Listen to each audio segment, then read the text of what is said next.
नमस्कार, welcome to civils daily explainers. इस segment में हम किसी टॉपिक पर डिटेल में बात करते हैं और कम समय में ज़्यादा जानकारी देने की कोशिश करते हैं। सिविल्स डेली के यूट्यूब चैनल पर आप इस तरह के और भी प्रोग्राम्स देख सकते हैं जिसमें ओपेड्स, करंट अफेयर्स और डेली एमसीक्यूज शामिल हैं। तो आइए आज के इस प्रोग्राम की शुरुआत करते हैं और देखते हैं कि व्हाट आर पार्लियामेंट्री कमिटीज़। आखिर संसदीय समितियां यानी पार्लियामेंट्री कमिटीज़ होती क्या हैं।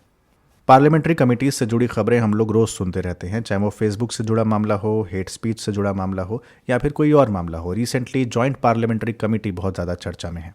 ऐसे में ये क्वेश्चन उठना लाजमी है कि आखिर ये पार्लियामेंट्री कमिटीज़ होती क्या हैं, और उसमें भी अगर हम बात करते हैं स्टैंडिंग कमिटीज़ और एडहॉक कमिटीज़ की, तो वो क्या होती हैं।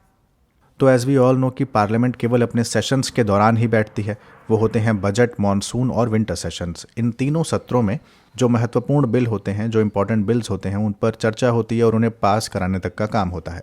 अब चूंकि ये जो सेशंस हैं ये बहुत ही लिमिटेड डेज के लिए होते हैं, तो जाहिर है कि संसद के पास, पार्लियामेंट के पास बहुत से कामों को निपटाने के लिए समय भी जो है वो सीमित होता है, कम होता है। अब ऐसे में संसद अपने सामने आने वाले सभी लेजिस्लेटिव और बाकी मामलों पर गहराई के साथ विचार नहीं कर सकती।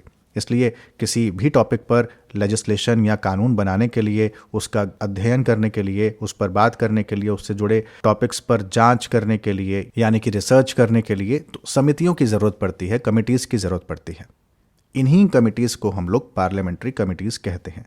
लेकिन क्या कोई भी कमेटी बना दी जाए तो वो पार्लियामेंट्री कमेटी कहलाएगी, या फिर उसकी कुछ शर्तें होती हैं, टर्म्स एंड कंडीशंस हैं। तो बिल्कुल उसकी टर्म्स एंड कंडीशंस होती हैं। तो सबसे पहली कंडीशन तो ये कि वही कमेटी पार्लियामेंट्री कमेटी कहलाएगी जो हाउस या लोकसभा स्पीकर या चेयरपर्सन द्वारा नियुक्त होगी, अपॉइंट होगी, इलेक्टेड होगी या फिर नॉमिनेटेड होगी। दूसरी शर्त यह है कि ये कमेटी लोकसभा अध्यक्ष यानी लोकसभा स्पीकर या चेयरपर्सन के आदेश पर, निर्देश के अनुसार ही कार्य करती है। तीसरी शर्त ये होती है कि ये जो कमेटी है ये अपनी रिपोर्ट हाउस या लोकसभा स्पीकर को सौंपती है, उन्हीं को देती है। और लास्ट कंडीशन है कि इन कमिटीज़ का अपना एक सेक्रेटेरिएट होता है जिसकी व्यवस्था लोकसभा या राज्यसभा सेक्रेटेरिएट करता है। अब क्वेश्चन है कि कॉन्स्टिट्यूशन में समितियों का, कमिटीज़ का जिक्र है या फिर नहीं है। तो जिक्र तो है, लेकिन कॉन्स्टिट्यूट कैसे होगी, उसका कार्यकाल कितना होगा यानी टर्म कितना होगा, और काम क्या होंगे, इन सब के बारे में कोई साफ साफ जानकारी नहीं मिलती है।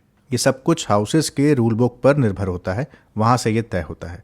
अगर कॉन्स्टिट्यूशन की बात करें तो आर्टिकल 105 और 118 इन कमिटीज से संबंधित हैं। आर्टिकल 105 में समिति शब्द का उल्लेख मिलता है यानी कमिटी का जिक्र वहाँ पर है, जबकि 118 में, आर्टिकल 118 में संसद को अपने काम ढंग से चलाने के लिए नियम बनाने की बात कही गई, यानी रूल ऑफ प्रोसीजर, यानी रूल क्या होंगे वो संसद बना सकती है, पार्लियामेंट बना सकती है, इसकी बात वहाँ पर कही गई है। लेकिन इंडिया में पार्लियामेंट्री कमिटीज़ आज़ादी के बाद अस्तित्व में आई या इनका इतिहास पुराना है, ये भी जानना ज़रूरी है। तो उससे पहले एक बार ये देख लेते हैं कि ये दो तरह की होती हैं, स्टैंडिंग कमेटी यानी स्थायी समितियाँ, और दूसरी होती हैं एडहॉक यानी तदर्थ समितियाँ। स्थायी समिति यानी स्टैंडिंग कमेटी में बहुत सारी कमिटीज़ हैं, जैसे financial committees, departmental standing committees, committees to inquire, committees to scrutinize and control वगैरह वगैरह। यहाँ पर जो डिपार्टमेंटल स्टैंडिंग कमेटी है वो साल 1993 से अस्तित्व में आई थी, और इन समितियों की संख्या अभी 24 है, जिनमें से 16 जो हैं वो लोकसभा में हैं और 8 जो हैं वो राज्यसभा में हैं। डिपार्टमेंटल स्टैंडिंग कमेटी का काम क्या होता है, तो डिपार्टमेंटल स्टैंडिंग कमिटीज़ का जो उद्देश्य है वो पार्लियामेंट के प्रति एग्जीक्यूटिव को यानी कार्यपालिका को आंसरेबल बनाना है। हर स्टैंडिंग कमेटी में 31 सदस्य होते हैं, जिसमें 21 लोकसभा और 10 राज्यसभा से चुने जाते हैं। अब आते हैं वित्त समिति पर यानी फाइनेंशियल कमिटीज़ पर। तो फाइनेंशियल कमिटीज़ में 3 तरह की कमिटीज़ आती हैं, public accounts committee, estimate committee और committee on public undertakings. Public accounts committee constitute की गई थी गवर्नमेंट ऑफ इंडिया एक्ट 1919 के तहत साल 1921 में। इसमें 22 सदस्य होते हैं, 22 मेंबर्स होते हैं, 15 लोकसभा से और 7 राज्यसभा से आते हैं। ख़ास बात इन कमिटीज़ की ये होती है कि कोई भी मंत्री, कोई भी मिनिस्टर इसका सदस्य नहीं हो सकता, और चेयरपर्सन का जो चुनाव है वो लोकसभा अध्यक्ष द्वारा लोकसभा सदस्यों में से ही किया जाता है। इस कमेटी में सारी पार्टीज़ का रिप्रेजेंटेशन शामिल रहता है। दूसरी है एस्टीमेट्स कमेटी। इसकी स्थापना हुई थी साल 1950 में।